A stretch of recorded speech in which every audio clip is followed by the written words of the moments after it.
Assalamualaikum warahmatullahi wabarakatuh. Alhamdulillahi rabbil alamin.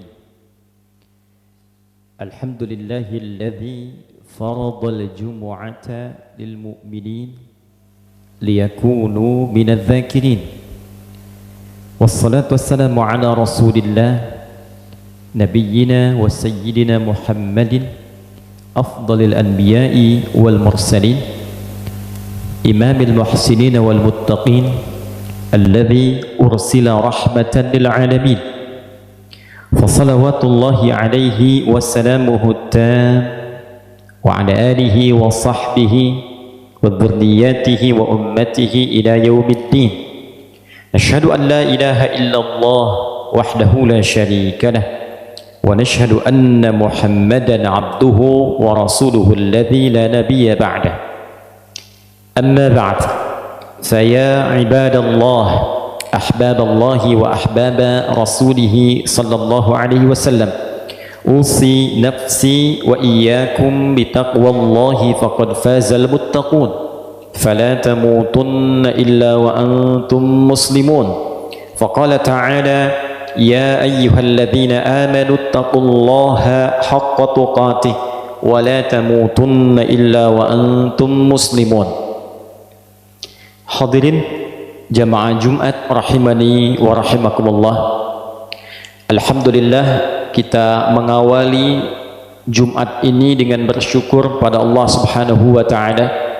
Kita masih diberikan kesempatan untuk membuktikan keberimanan kita kepada Allah Subhanahu wa taala dengan menunaikan ibadah Jumat di pekan yang baru, bulan yang baru, dan di tahun yang baru. Jumat pertama di bulan Al-Muharram 1446 Hijrah. Semoga Jumat ini dijadikan oleh Allah Subhanahu wa taala sebagai Jumat terbaik dari sekian rangkaian Jumat yang pernah kita tunaikan. Hadirin, Al-Imam Al-Bukhari mendokumentasikan satu riwayat yang kemudian dikuatkan juga oleh Al-Imam Muslim rahimahumallahu ta'ala. Ada dua sosok terdekat dari Nabi sallallahu alaihi wasallam yang dikutip dan didokumentasikan riwayatnya oleh dua imam ahli hadis mulia ini. Yang pertama, dalam satu dokumentasi Al-Imam Muslim nomor hadis 1163 terdapat satu riwayat yang disandarkan pada sahabat mulia Abdurrahman bin Sahar radhiyallahu taala anhu yang namanya kita kenal dengan sahabat Abu Hurairah. Satu kali beliau mengisahkan bahwa Nabi sallallahu alaihi wasallam pernah ditanya, suila an-nabiyyu sallallahu alaihi wasallam, Nabi sallallahu alaihi wasallam pernah ditanya, ayyu salati afdali, ya Rasulullah, salat apa yang paling utama ba'dal maktubati, setelah yang fardu itu, wa ayyu siyami afdal ba'da syahri Ramadan atau kama qal, dan puasa apa yang paling utama setelah puasa Ramadan. Maka Nabi sallallahu alaihi wasallam kemudian menjawab, wa kama qal afdalus salati ba'da salatil maktubati, salat yang paling utama setelah salat fardu itu as-salatu fi jawfil laili, yaitu salat yang ditunaikan di pertengahan malam, tahajud. Wa afdalus siyami ba'da syahr Ramadan, dan puasa yang paling utama setelah puasa yang ditunaikan di bulan Ramadan itu siyam syahrillahil muharram, yaitu puasa yang ditunaikan di bulan Allah, yaitu bulan Al-Muharram. Rawahu Muslim, diriwayatkan oleh Imam Muslim dalam kitab sahihnya nomor hadis 1163, dan riwayatnya tersambung kepada sahabat Abu Hurairah radhiyallahu taala anhu. Hadirin, hadis ini memberikan kesan yang istimewa pada bulan Al-Muharram Karena disifati bulan ini dengan amalan-amalan yang tidak serupa dengan amal ibadah yang ditunaikan di selainnya. Tidak sama ketika kita tunaikan di bulan Safar misalnya, bulan Rabiul Awal. Demikian seterusnya, setiap waktu memiliki keistimewaannya. Ramadan punya keunggulannya tersendiri, Dzulhijjah punya keunggulannya tersendiri. Maka bulan Al-Muharram memiliki keutamaan yang langsung disebutkan oleh Nabi SAW. Salah satunya adalah bulan yang saat menunaikan ibadah puasa di dalamnya, maka puasa itu menjadi istimewa di hadapan Allah Subhanahu wa ta'ala. Hadirin sekalian, apa korelasinya ibadah puasa ini dengan bulan Al-Muharram? Atau dalam bahasa yang lebih lugasnya, apa hikmahnya ibadah puasa ini ditunjuk menjadi ibadah yang istimewa di bulan Al-Muharram? Kenapa tidak disebut umrah misalnya? Kenapa tidak disebut tilawah Al-Quran? Kenapa tidak disebut misalnya sedekah? Tapi yang diutamakan di sini adalah as-siyam atau puasa. Hadirin, seperti kita ketahui, puasa adalah di antara amal ibadah yang saat ditunaikan di waktu yang sama, dalam kondisi yang sama, bisa meningkatkan ketaatan kepada Allah Subhanahu wa ta'ala, taat, sekaligus juga mencegah pelakunya berbuat maksiat. Seorang yang puasa umumnya bukan hanya menunaikan ibadah fardu yang terjaga, sunnah ingin dia kerjakan, salat sunnah dia tingkatkan, bacaan Al-Quran dia tingkatkan, sedekah dia tingkatkan. Dan inti pada puasa ini yang paling penting adalah ibadah ini memiliki kesan yang istimewa karena mampu dengan menunaikannya secara benar dapat mengendalikan nafsu syahwat manusia, sehingga berpotensi ia meninggalkan perbuatan-perbuatan maksiat dan mencegah perbuatan terlarang di kemudian hari. Seseorang yang menunaikan puasa tentu tidak akan ia mengorbankan puasanya dengan berdusta. Tentu tidak akan terdorong dirinya untuk mencela, akan menahan tangannya untuk mencuri, akan menahan sikapnya untuk mengerjakan selalu perbuatan-perbuatan yang mulia saja. Itulah siyam, itulah fadilah menunaikan ibadah puasa. Dan dengan inilah kemudian para ulama seringkali memberikan highlight, garis bawah, bahwa dengan menunaikan ibadah puasa itu kita mampu mengendalikan diri. Inti puasa pengendalian diri, inti puasa pengendalian nafsu. Seseorang yang mampu mengendalikan nafsunya, maka ia akan mampu mencegah dirinya berbuat maksiat. Itulah sebabnya nafsu ketika disebut dengan fujur di antara namanya, lawannya adalah takwa. Wa nafsi wa ma sawwaha fa alhamaha fujuraha wa taqwaha. Tujuan puasa mengendalikan nafsu, meningkatkan takwa. Itulah sebabnya ketika 30 hari atau 1 bulan kurang lebih kita menunaikan ibadah puasa Ramadan, tujuan terbesarnya adalah meningkatkan takwa, mengendalikan nafsu. Ya ayyuhalladzina amanu kutiba alaikumus syiyam kama kutiba alal ladzina min qablikum la'allakum tattaqun. Dengan menunaikan puasa itu diharapkan takwanya meningkat. Bila takwa sudah meningkat, otomatis nafsunya ditekan. Bila takwa meningkat, taatnya naik, maka maksiatnya ditekan. Maksiat itu cenderung mendorong pelakunya untuk berbuat sesuatu yang terlarang.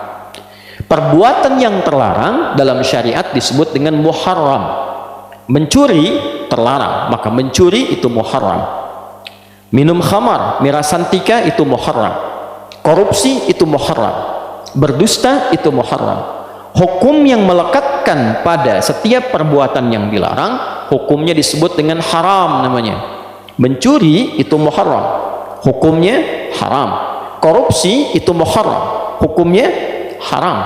Bila kita ingin berlatih meninggalkan segala yang dilarang itu dan memulai pada waktunya kita untuk mempraktekkan itu, di waktu ini saya ingin meninggalkan segala yang dilarang, maka rumusnya diantaranya dalam bahasa Arab, tambahkan al pada nama kalimatnya. Sesuatu yang dilarang muharram, tambahkan al, disebut dengan al-muharram. Maka bulan pertama dalam penanggalan hijriyah dinamakan dengan Al-Muharram bukan sekedar ingin mengabadikan nama itu yang memang sudah ada semenjak di zaman jahiliyah dan jadi konsensus kesepakatan bahwa bila tiba waktu itu bulan Al-Muharram itu, maka setiap masyarakat berlatih, setiap masyarakat mencoba meninggalkan segala yang dilarang, disepakati oleh masyarakat pada masa itu. Anda bayangkan zaman jahiliyah saja, kalau sudah masuk Al-Muharram, sudah viral dari masa-masa sebelumnya. Jangan bertengkar, jangan saling membunuh, jangan saling menyakiti. Itu ada konsensus. Maka Islam datang mengukuhkan itu, sekaligus memberikan satu sinyal isyarat bahwa tidak ada perbedaan syariat zaman-zaman Nabi sebelumnya yang ditutup disempurnakan oleh Nabi Muhammad SAW. Itulah sebabnya ketika satu di antara bulan Hurum disinggung dalam Al-Quran di surah ke-9 At-Taubah di ayat ke-36, ketika Allah mengatakan inna iddatash syuhuri indallahi 12 syahran fi kitabillah yauma khalaqas samawati wal arda minha arba'atun hurum dzalika ad-dinul qayyim fala tadhlimu fihinna anfusakum. Sungguh Allah menegaskan jumlah bilangan bulan yang Allah telah tetapkan sejak mencipta langit dan bumi itu, yang mengiringi perjalanan waktu kita setahun ada 12 bulan. Dari 12 itu ada 4 bulan yang terhormat, bulan Hurum. Bulan kita menjaga diri, menjaga kehormatan, mengevaluasi, meninggalkan maksiat. Itulah ketentuan agama yang benar. Maka bila telah tiba di satu bulan itu, maka jangan sampai kita melakukan perbuatan-perbuatan yang terlarang. Jangan menzalimi diri. Lisan itu fungsinya bicara yang baik. Ketika lisan digunakan pada yang tidak baik, itu zalim namanya. 4 bulan ini 3 berurutan kata Nabi, thalatha mutawaliyah, Dzulqa'dah, Dzulhijjah, Al-Muharram. Lalu yang keempat bulan Rajab, bulan yang ke-7 itu yang kita ketahui.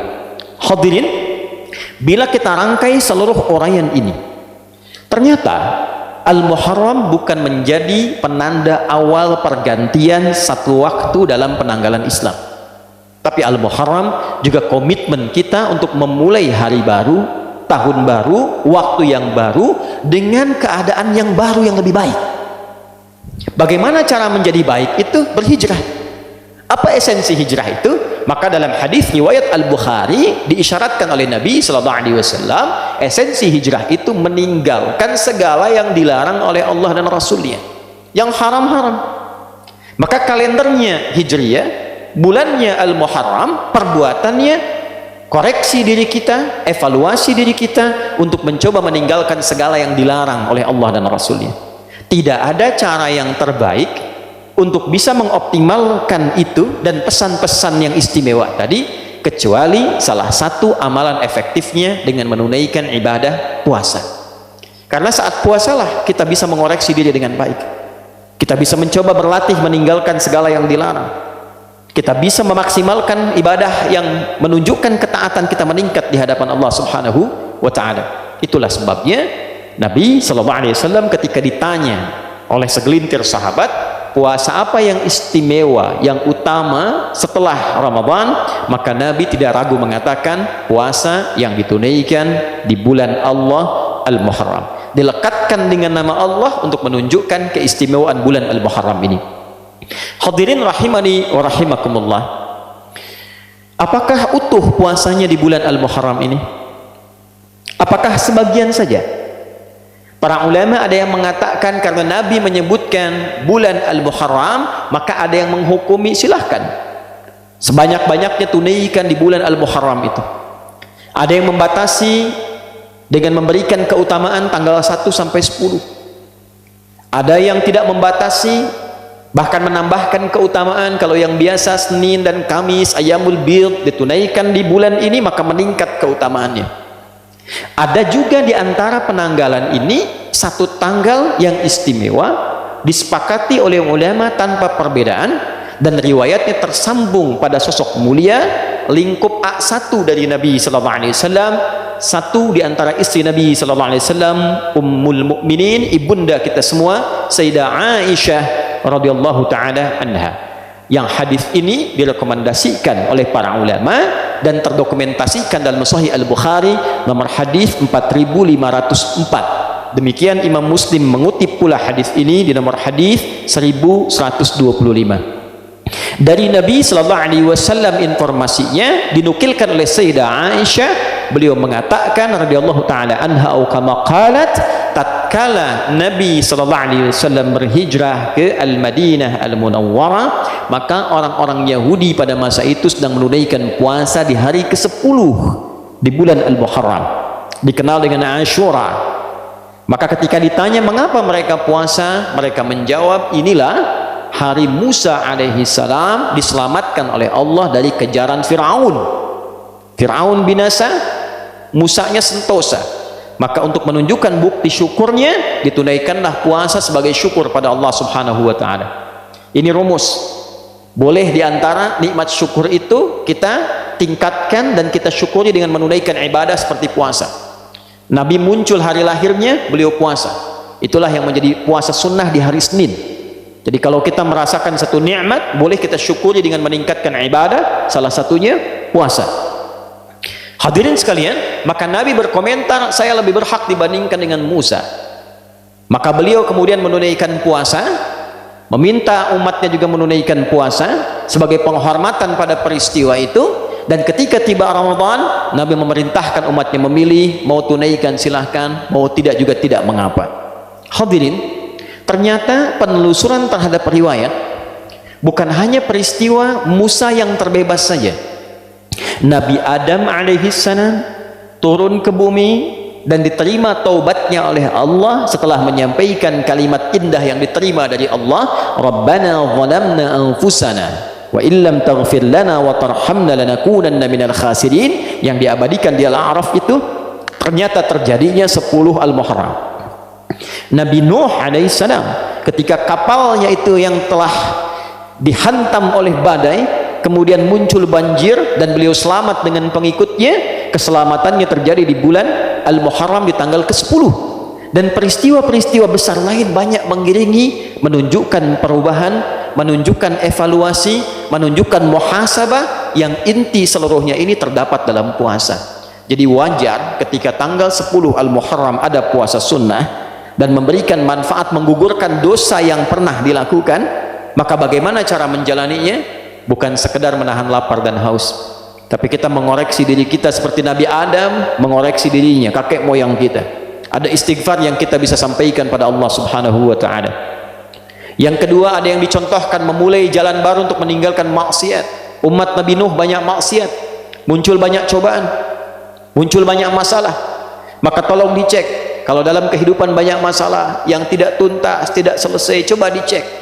Kalau tandanya bukan ujian rasa cinta seperti Allah menguji para nabi, para rasul, boleh jadi ada maksiat yang pernah dikerjakan. Koreksi. Atau kita tunjukkan bukti syukur pada Allah. Selama ini jarang kita syukuri nikmat. Banyak meminta sesuatu yang tidak ada, yang ada lupa disyukuri. Maka ambil pada kisah Nabi Musa diselamatkan dari Fir'aun, syukuri. Maka niatkan hari ke-10 itu kita menunaikan puasa untuk mensyukuri nikmat Allah yang didapatkan sampai detik itu. Yang kedua, kita komitmen mengoreksi diri untuk menjadi pribadi yang lebih baik.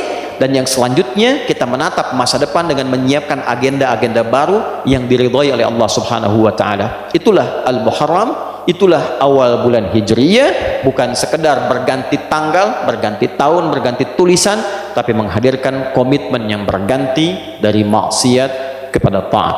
Barakallahu li wa lakum fil Qur'anil azim wa nafa'ni wa iyyakum bima fihi minal ayati wa dzikril hakim wa taqabbala minni wa minkum tilawatahu innahu huwas samiul alim. Ud'ullaha yastajib lana wa lakum jami'an.